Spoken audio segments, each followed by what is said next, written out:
நம்மீது நமக்கே நம்பிக்கை இல்லை என்றால் கடவுளே அந்த இறைவனே நேரில் வந்தாலும் பயனே இல்லை. ஜெய் சாயிராம். ஜெய் ஜெய் சாயிராம். நம்ம சாயன்பர்கள் எல்லாரும் எப்படி இருக்கீங்க? எல்லாரும் நல்லா இருப்போம். ஓம் சாயிராம்.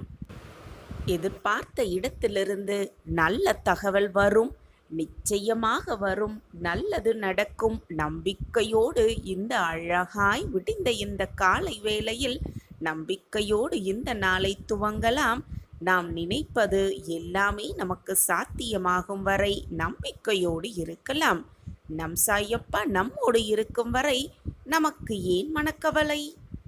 நம்ம வாழ்க்கையில் என்ன ஒரு சூழ்நிலை வந்தாலும், என்ன ஒரு பிரச்சனையில் மாட்டிக்கொண்டு இருந்தாலும், தன்னம்பிக்கையோடு துணிந்து இறங்கி அந்த பிரச்சனையிலிருந்து எப்படி மீள்வது என்ற சிந்தனை ஒருவர் மனதில் இருந்தால் அவங்க நிச்சயமாக வாழ்க்கையில் வெற்றியை மட்டுமே அடைய முடியும். அப்படிங்கிறதுக்கு உதாரணமாக ஒரு சிறிய கதையை பார்க்கலாம். ஒரு ஊரில் திருவேங்கடம் அப்படிங்கிற ஒரு மனிதர் ஒரு சந்தைக்கு போயிருந்தான். அவனுடைய வீட்டில் விசேஷம் நடக்க இருக்கிறதுனால அந்த வீட்டுக்கு தேவையான விலையுயர்ந்த பொருட்களை வாங்கிக்கிட்டு மாட்டு வண்டியில் ஏற்றிக்கொண்டு சந்தையிலிருந்து தான் வாங்கிய பொருட்களோடு தன்னுடைய வீட்டுக்கு திரும்பி கொண்டிருந்தான் அந்த மனிதன். அவனுடைய வீட்டை அவன் அடைவதற்கு ஒரு சிறிய காடை அவன் தாண்ட வேண்டி இருந்தது. அந்த காட்டை தாண்டினால்தான் அவன் வீட்டுக்கு போக வேண்டும் அப்படிங்கிற சூழ்நிலைங்கிறதுனால இருட்டுறதுக்குள்ள தன்னுடைய வேலையெல்லாம் முடித்துவிட்டு சீக்கிரமாகவே கிளம்பினாதான் இருட்டுறதுக்குள்ள அவன் வீட்டுக்கு சென்று அடைய முடியும். அப்படிங்கிறதுனால வேலையெல்லாம் முடித்துவிட்டு மிக சீக்கிரமாக கிளம்பினான் தன்னுடைய மாட்டு வண்டியில். அப்போ அவன் வரும் வழியில் அந்த காட்டில் எதிர்பாராத விதமாக அவனுடைய வண்டி ஒரு குழியில் மாட்டிக்கொண்டது. என்னடா, வீட்டுக்கு சீக்கிரம் போகணும், இருட்டுறதுக்குள்ளே போகணுமே, ஆனால் நம்மளுடைய வண்டி இப்படி இந்த குழியில் மாட்டிக்கிச்சே, இப்போது நம்ம என்னதான் பண்ணுறது? துணைக்கு கூட யாருமே நம்ம கூட்டிக்கிட்டு வரவில்லையே. சரி, கொஞ்ச நேரம் பொறுத்திருந்து பார்க்கலாம், இந்த வழியாக யாரும் போகாமலேயா இருந்துட போகிறாங்க, வரட்டும், அவங்க வந்தோன்னே அவங்களுடைய உதவியை பெற்றுக்கொண்டு எப்படியும் நம்ம சுலபமாக நம்ம வண்டியை இந்த குழியிலிருந்து மீட்டு விடலாம் அப்படிங்கிற நம்பிக்கையோட காத்து கொண்டிருந்தான் அந்த மனிதர்.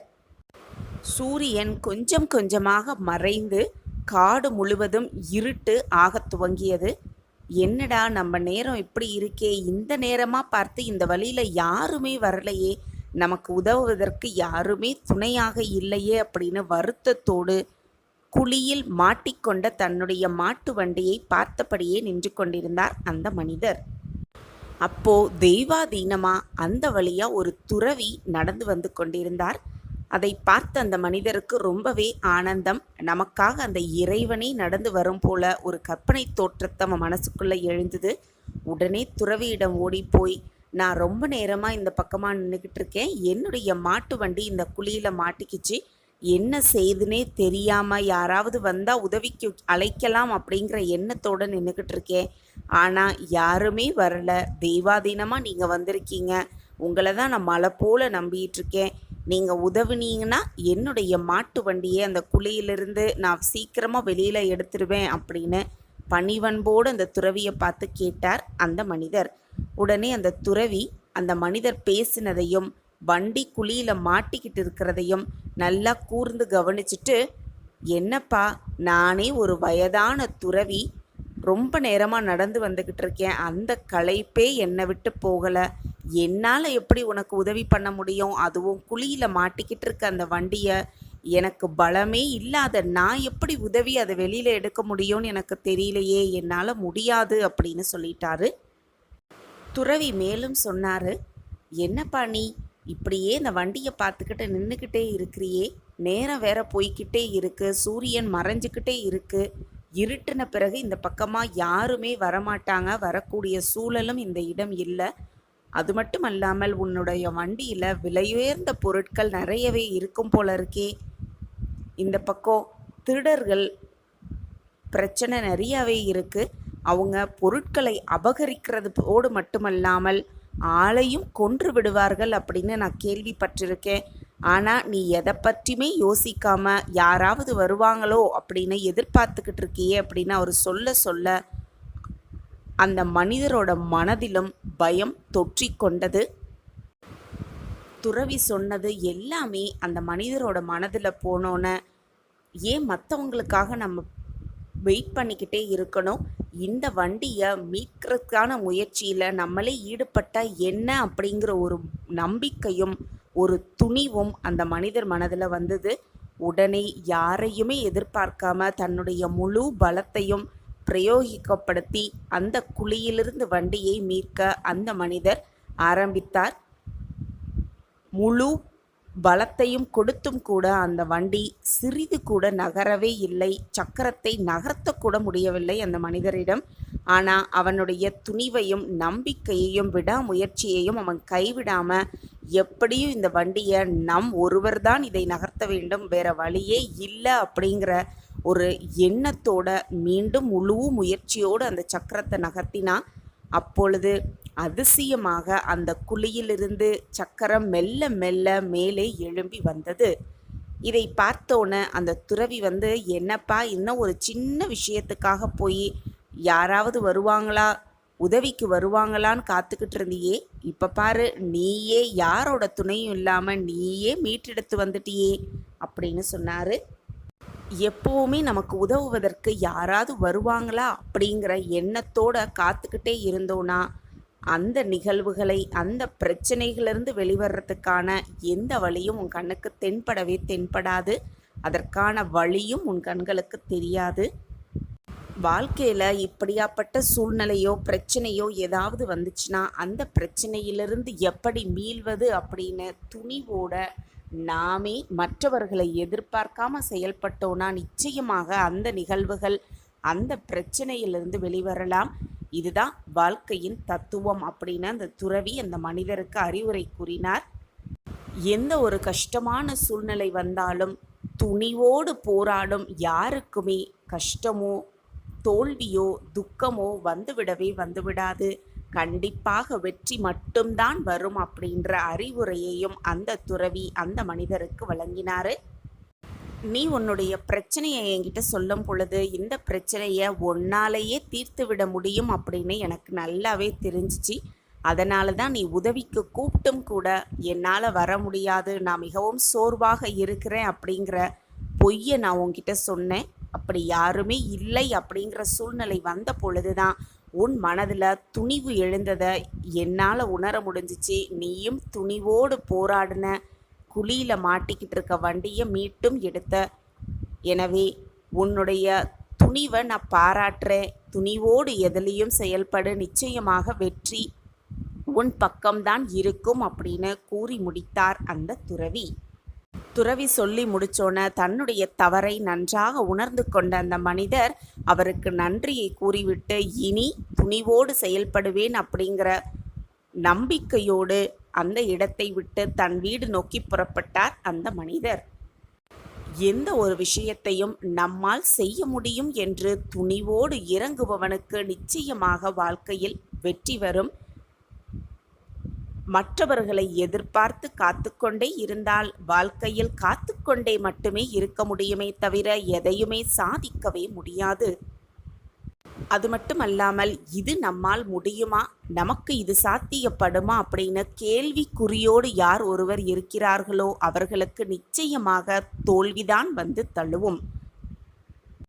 நம்மால் முடியாத காரியம் எதுவுமே இருப்பதாக ஒருபோதும் மனதில் நினைக்கவே கூடாது. எல்லா காரியமும் நம்மால் முடியும், முடிப்பதற்காகத்தான் நம்ம இந்த பிறப்பை எடுத்திருக்கிறோம் அப்படிங்கிற நம்பிக்கையும் துணிவும் யார் மனதில் இருக்குதோ அவங்க நிச்சயமாக வாழ்க்கையில் வெற்றி என்னும் கனியை அழகாக ருசிக்கலாம். நாம் எதை நினைக்கிறோமோ அதுவாகவே ஆகிறோம் அப்படிங்கிறது நல்லாவே தெரிந்த பழமொழி. நம்மை வலிமை உடையவன் அப்படின்னு நம்ம நினைத்தோன்னா வலிமை படைக்கலாம், வலிமை படைத்தவனாகவே ஆகிவிடலாம். இந்த உலகத்தில் நாம் என்ன நினைக்கிறோமோ அதுவாக நிச்சயமாக ஆகலாம் அப்படிங்கிறது உண்மையிலும் உண்மை. நம் வாழ்க்கைக்கு தேவையான எல்லா வலிமையும் நமக்குள்ளே தான் இருக்குது. அதை நாம தான் வெளியில் கொண்டுட்டு வரணும். நம்மால் முடியாது அப்படின்னு நம்ம நினைக்கும் ஒரு செயல் நிச்சயமாக முடியாததாகத்தான் இருக்கும். என்னால் முடியும் அப்படின்னு சொல்கிறவங்க எப்போவுமே முடித்து காட்டுவாங்க எந்த ஒரு செயலையும். முடியாது, என்னால் இது இயலாது அப்படிங்கிற வார்த்தையை எப்பொழுதும் சொல்லாமல் என்னால் முடியும், என்னால் திறம்பட செய்ய முடியும் அப்படின்னு சொல்லிக்கிட்டே இருந்தோன்னா வெற்றியை நம்வசம் இழுத்து கொள்ளலாம். துன்பமில்லாத இன்பமோ தீமையில்லாத நன்மையோ ஒருபோதும் யார் வாழ்க்கையிலும் இருக்கவே இருக்காது. துன்பத்தோடு வரும் இன்பமே சந்தோஷமாக, இரட்டிப்பு சந்தோஷமாக இருக்கும். மனதில் எப்பொழுதுமே தேவையில்லாத எண்ணங்களை பதிய வைத்துக்கொண்டே இருந்தோன்னா அந்த எண்ணங்கள் போல் நம் வாழ்வு அப்படியே மாறிவிடும் அப்படிங்கிறது உண்மை. எனவே தேவையில்லாத எண்ணங்களை மனதில் முதலில் அழித்துவிட்டு நமக்கு எது தேவையோ அது போல அதை மட்டுமே சிந்தனை செய்துக்கிட்டு இருக்கணும். எண்ணங்களுக்கு ஏற்பதான் நம்ம உருவாகிறோம் அப்படிங்கிறதுனால நம்ம என்ன நினைக்கிறோமோ அதை மிக மிக எச்சரிக்கையாக நினைக்க வேண்டும். ஏனென்றால் நம் எண்ணங்களே நம் வாழ்க்கையாகி விடுகிறது. தவறானதை எண்ணி எண்ணி மனதுக்குள்ள கவலைப்பட்டுக்கிட்டே இருந்தோன்னா உதவி செய்வதற்கு அந்த இறைவனே நம் அருகில் வந்தால் கூட பயனில்லாமல் தான் போய்விடும்.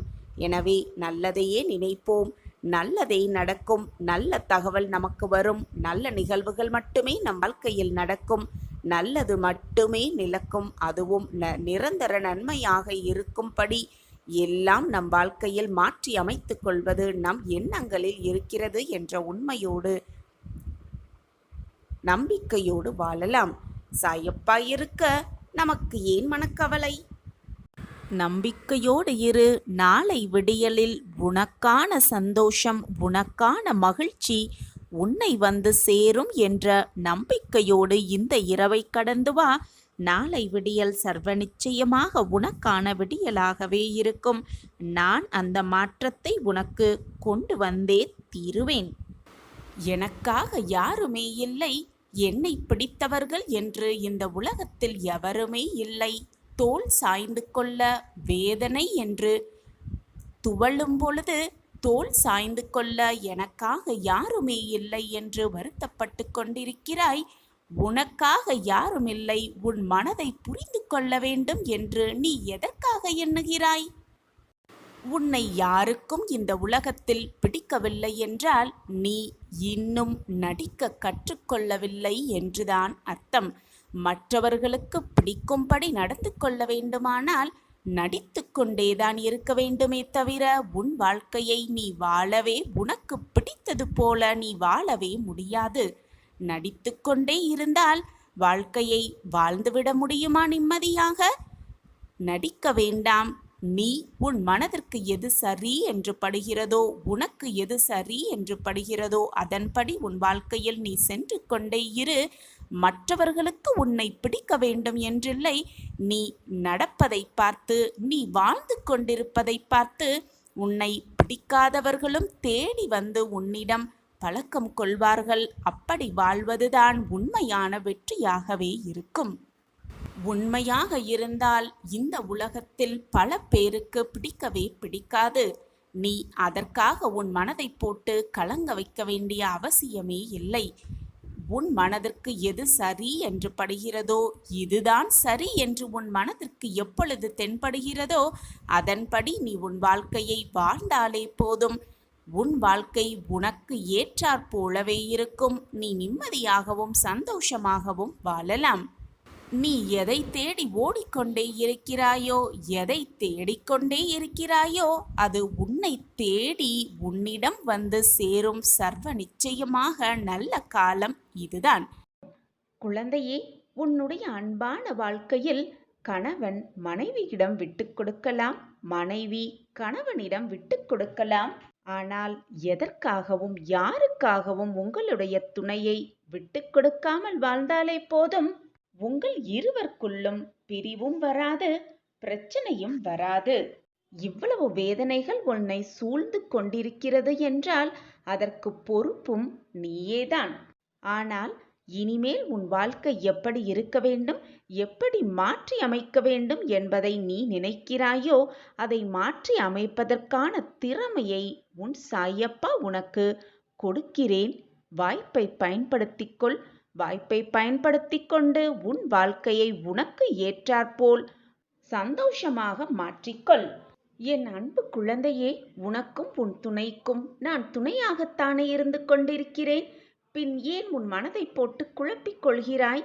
எல்லாமே நல்லதாக போய்க் கொண்டிருக்கும் பொழுது பிறகு எதற்காக? நம் வாழ்க்கை நன்றாக இருக்குமா?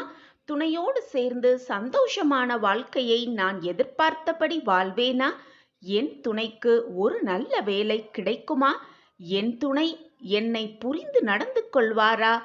என் துணை என் மனதிற்கு ஏற்றாற்போல் மாறிவிடுவாரா என்று பல கேள்விகளை என்னிடம் அடுக்கடுக்காக கேட்டுக்கொண்டே இருக்கிறார் உன் துணையை பற்றி. ஏன் உன் மனதை போட்டு இத்தனை கேள்விகளால் காயப்படுத்திக் கொண்டிருக்கிறாய்?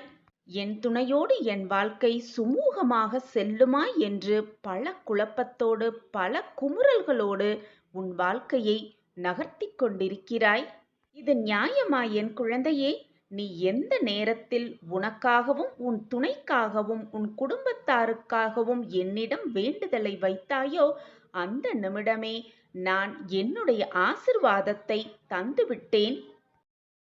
அந்த நேரத்திலிருந்தே என்னுடைய அருள் பார்வையும் கருணை பார்வையும் உன் குடும்பத்தின் மீதும் உன் துணை மீதும் உன் மீதும் படர்ந்து. எனவே இனிமேல் நீ எதற்காகவும் வருத்தப்பட வேண்டிய அவசியமே இல்லை. இனி உன் குடும்பத்திற்காகவும் உன் துணைக்காகவும் நீ என்னிடம் கேட்டாலும் சரி கேட்காவிட்டாலும் சரி, நீ விரும்பியதை, நீ எது நடக்க வேண்டும் என்று நினைத்து கொண்டிருப்பதை நீ கேட்காமலேயே நான் உனக்கு கொடுத்து கொண்டே இருப்பேன் என் குழந்தையே.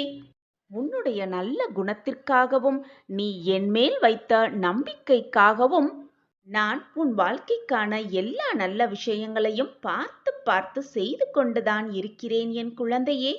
ஒன்றை மட்டும் நன்றாக புரிந்து கொள். எது வந்தாலும் கலங்கி விடாதே. இதுவரை முடிந்தது எல்லாம் முடிந்தவையாகவே இருக்கட்டும்.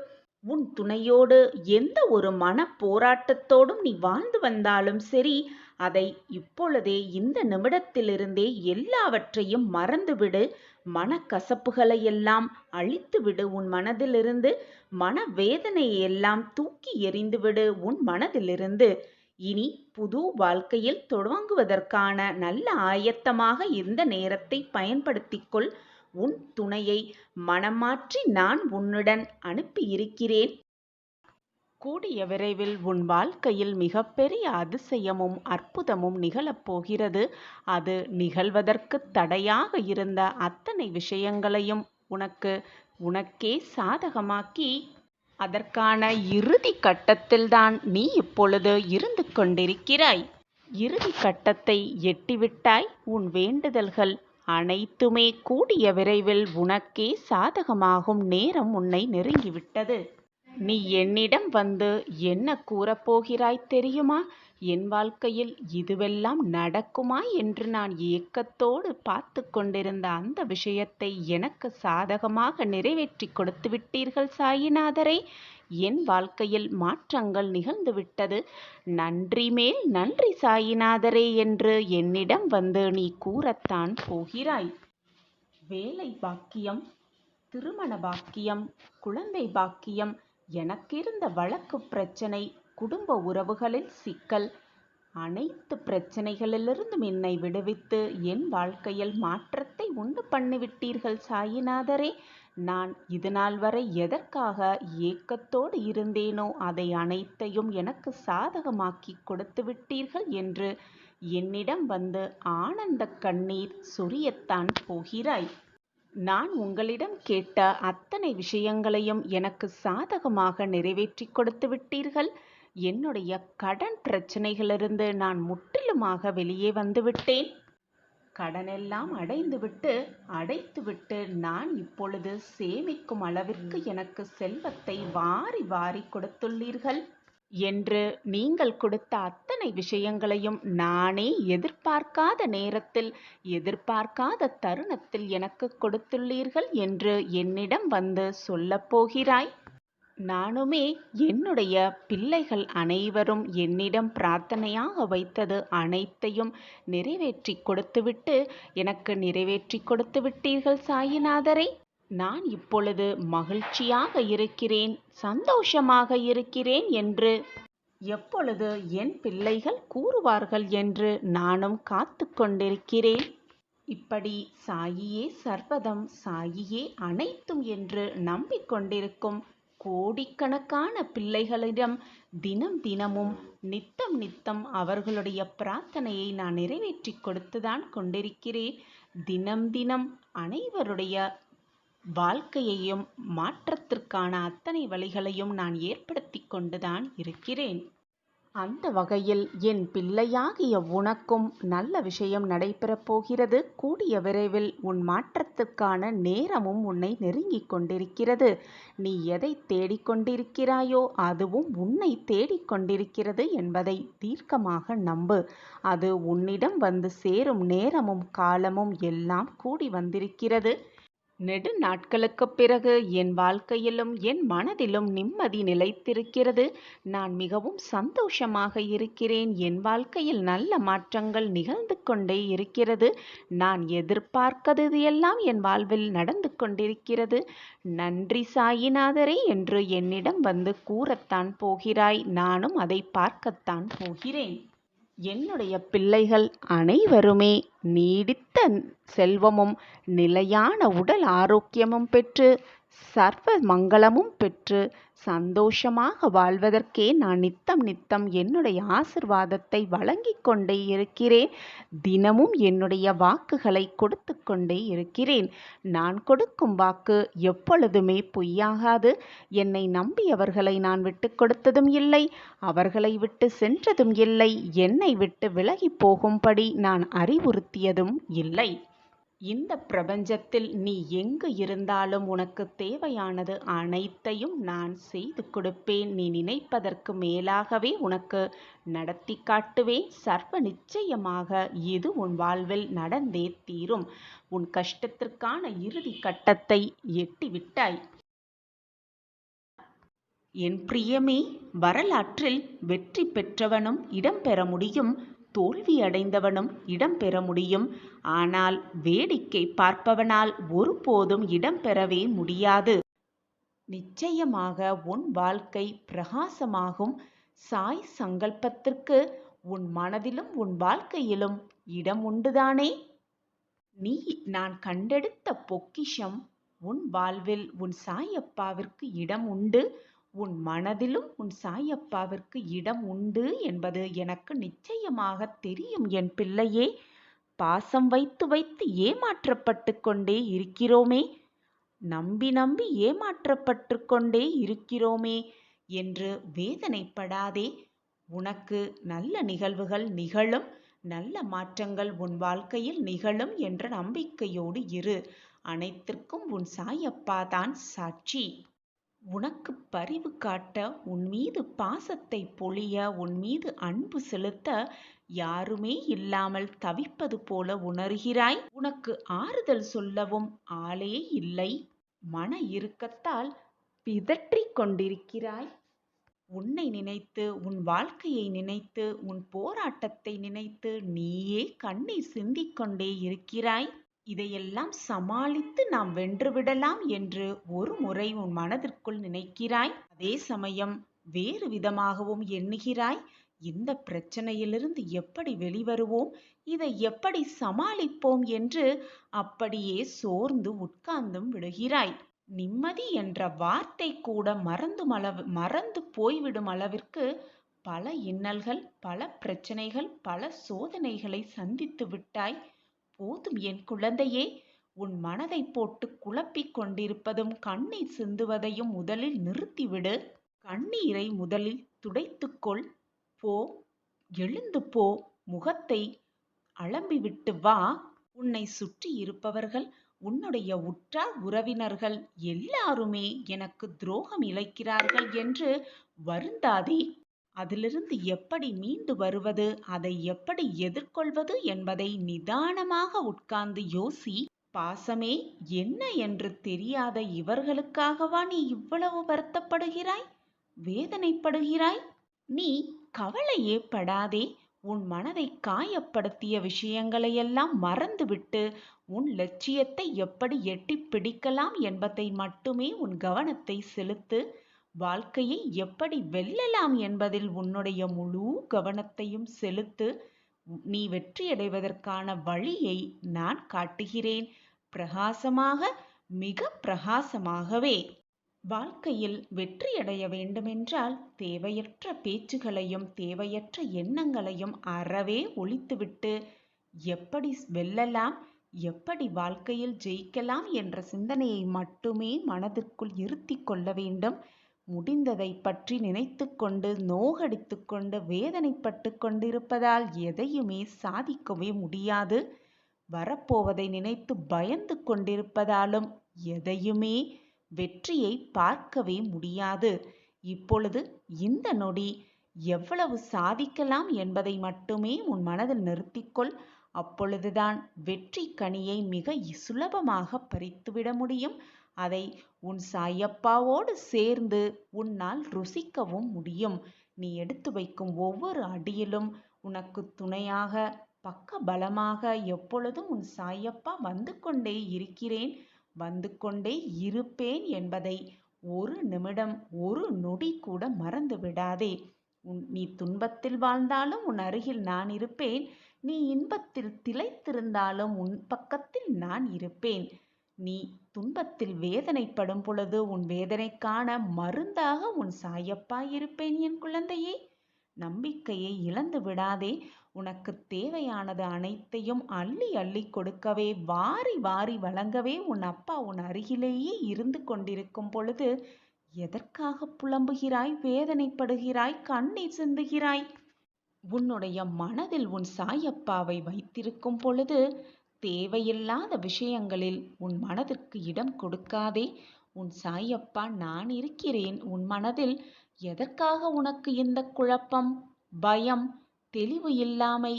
எப்பொழுதும் நான் ஜெயிப்பேன். எனக்கு துணையாக அப்பா இருக்கிறார். என் வாழ்க்கைக்கு வழிகாட்ட என் அப்பா இருக்கிறார்.